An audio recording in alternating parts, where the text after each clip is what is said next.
என்னாச்சு? அன்பு வந்துட்டானா? ஐயோ அத்தை, மாமா வந்தா நான் சந்தோஷமால ஓடி வருவேன். இப்படியா பதட்டமா ஓடி வருவேன்? என்னடி என்னாச்சு? எதுக்கு இப்படி கத்திக்கிட்டே வர? ஐயோ அத்தை, யார் இந்த வீட்டு பக்கமே வரக்கூடாதுன்னு நினைச்சீங்களோ அவங்க வராங்க அத்தை. யாரடி?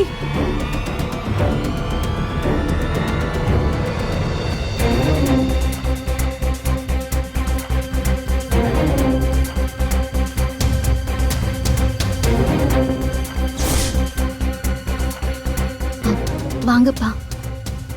அங்கேயே நில்லுங்க.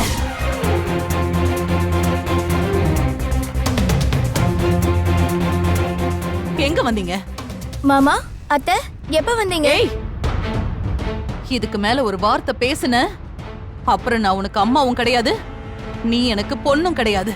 அம்மா, கடைசி வரைக்கும் உன் வாயால என்ன அப்படி கூப்பிடணும்னு நினைச்சனா இவங்கள வெளியில போ சொல்லு. சொல்லுடி.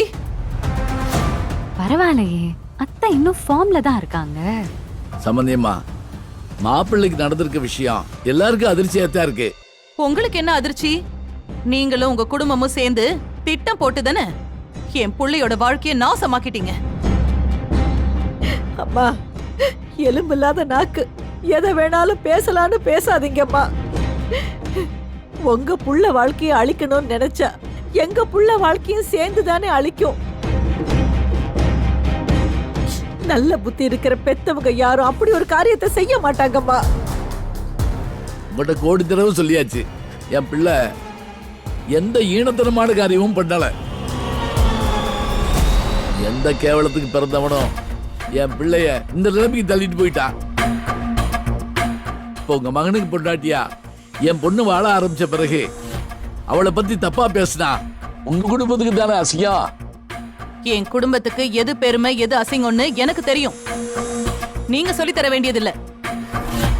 அத்தைய நிம்மதியா இருக்க விடக்கூடாதுன்னு திட்டம் போட்டு ஒவ்வொன்னா செய்றீங்களா? ஏய் துளசி, பெரியவங்க அவங்களுக்குள்ள பேசிட்டு இருக்கும்போது உனக்கு என்ன வேலை? எப்ப பார்த்தாலும் வந்துருவியா நீ? துளசி கிட்ட ஏண்டி உன் கோவத்தை காட்டுற? உன் அண்ணனை ஜெயிலுக்கு அனுப்பிட்டு அப்பா அம்மா கூட போய் அக்கா வீட்டுல உட்காந்து விருந்து சாப்பிட்டுட்டு சாவகாசமா இன்னைக்கு வந்து நிக்கிறா உன் அண்ணி.